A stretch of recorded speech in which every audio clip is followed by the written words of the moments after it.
Today, it's time to get schooled. And speaking of today, did you know that on this day, July 19th, 1848, the Seneca Falls Women's Convention opened? It was responsible for launching the women's suffrage movement. This New York State convention was called by and for women. It was the first of its kind. Elizabeth Cady Stanton was one of the first to speak. She said, "We are assembled to protest against a form of government existing without the consent of the governed, to declare our right to be free as man." By the end of the convention, a declaration of sentiments was agreed to.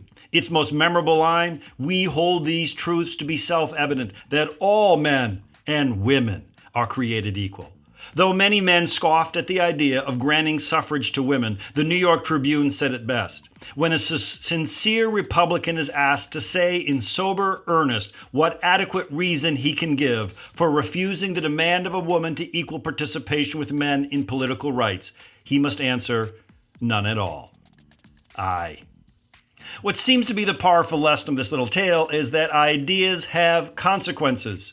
Classical liberalism, make no mistake about it, was at the core of our American Revolution. Once defined, we should not be surprised at the evolutionary arc of that revolution. At its core, classical liberalism holds to human dignity, individual freedom, freedom of association, the rule of law, freedom of speech, civil society, economic freedom, tolerance, and justice. All of these principles, before our revolution, were held authoritatively by a monarch or solitary ruler and not shared with the people. Once the toothpaste is out of the tube, you can't put it back in.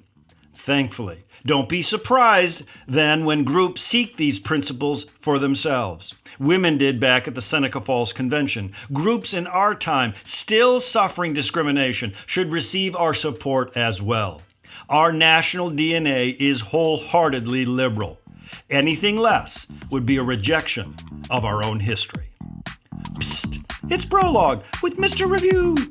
It's a podcast that is actively digging tons of earth to find an ounce of gold, striving for a more perfect union.